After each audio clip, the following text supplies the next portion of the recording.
দিদির অ্যানিভার্সারি বলে কথা, একটু সাজুগুজু না করলে কি চলে?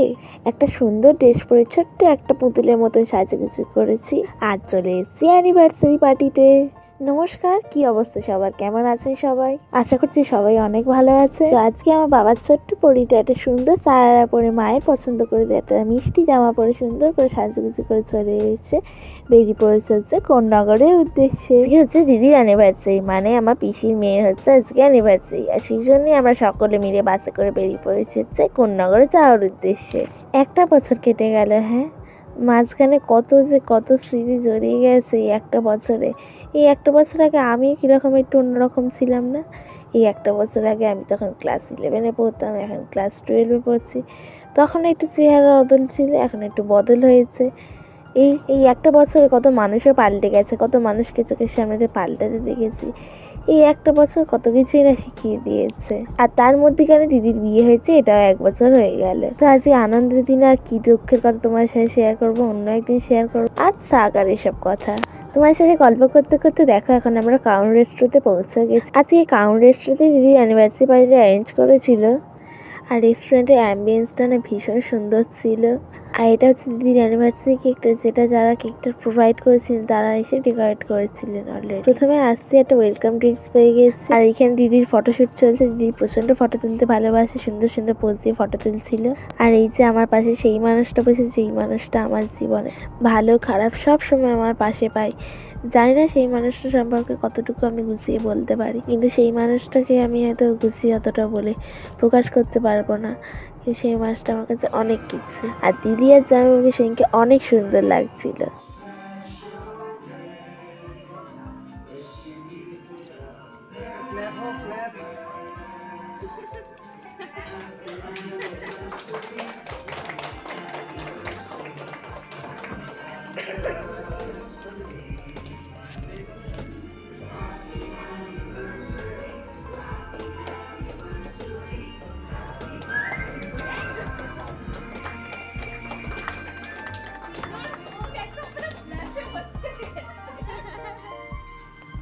এই যে তারপর আমি এখানে চলে আসি একটুখানি ঢং করে ফটো তুলতে। মেয়েরা কেমন জানি একটা হয় না, সবসময় খুব সুন্দর সুন্দর ফটো তুলতে ভালোবাসে। কোথাও এক ফালি ছোট্ট আয়না দেখতে পেলে সেখানে ক্যামেরাটা হাতে টুক করে নিয়ে চলে যায় নিজের কয়েকটা সুন্দর সুন্দর ফটো তোলার জন্য। তো আমি বা তার ব্যতিক্রম নই। তারপর চলে আসি সেই মুহূর্তে, যে মুহূর্তটা ওদের জীবনে ঠিক 1 বছর আগে ক্রিয়েট হয়েছিল, সেটা আবার রিক্রিয়েট হচ্ছে।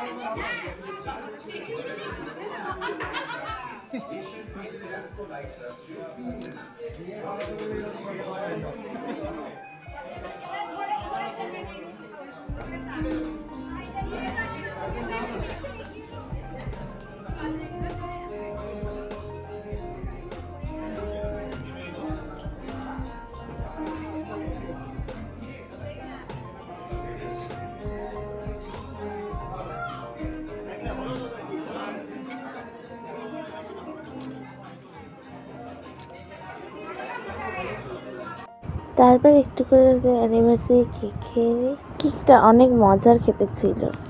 তারপর আবার একটা জোনে চলে আসি। রেস্টুরেন্টের না বিভিন্ন জোন করা আছে, যে জোনগুলোতে সুন্দর সুন্দর ফটো তোলা যাচ্ছিলো। তো সেরকম একটা জোন এসে আবার ফটো তুলতে শুরু করি। তারপর চলে আসি আমরা খাওয়া দাওয়ার দিকে। খাওয়া দাওয়াতে যে মেনুতে ছিল নান, চানা মশলা, মাটন বিরিয়ানি, চিকেন ডাক বাংলা, গোলাপ জামুন, সন্দেশ, আইসক্রিম। প্রত্যেকটা খাবার দাবার না অনেক সুন্দর আর টেস্টি খেতে ছিল। তারপর খাওয়া দাওয়া শেষ হয়ে যাওয়ার পর আমরা সবাই বাড়ির উদ্দেশ্যে বেরিয়ে পড়ি। তারপর সবাই মিলে বাসে উঠে পড়ি, আর বাসেতে সুন্দর সুন্দর গান বাজছিল। সবাই মিলে যেমনই মজা করতে করতে গিয়েছিলাম, তেমনই মজা করতে করতে ফিরছিলাম। আর যেহেতু অনেকটা রাত্রি হয়ে গেছিল, সেই জন্য খুব ঘুমও পাচ্ছিল। তাই বাসে গান শুনতে শুনতে বাড়ি আসতে যতটুকুনি সময় লাগে ততটুকুনি 1 ঘন্টা সময়ের জন্য আমি একটু ঘুমিয়ে পড়ি। আর তারপর তোমার সাথে কথা বলতে বলতে পৌঁছে যাই। তো সবাইকে অনেক অনেক ধন্যবাদ আমার সাথে থেকে পুরো ব্লগটা দেখার জন্য। যদি ব্লগটা ভালো লেগে থাকে অবশ্যই লাইক করে দেবেন, আর কমেন্ট করে জানাতে ভুলবেন না আপনাদের ব্লগটা কেমন লাগলো। শুভ বিদায়।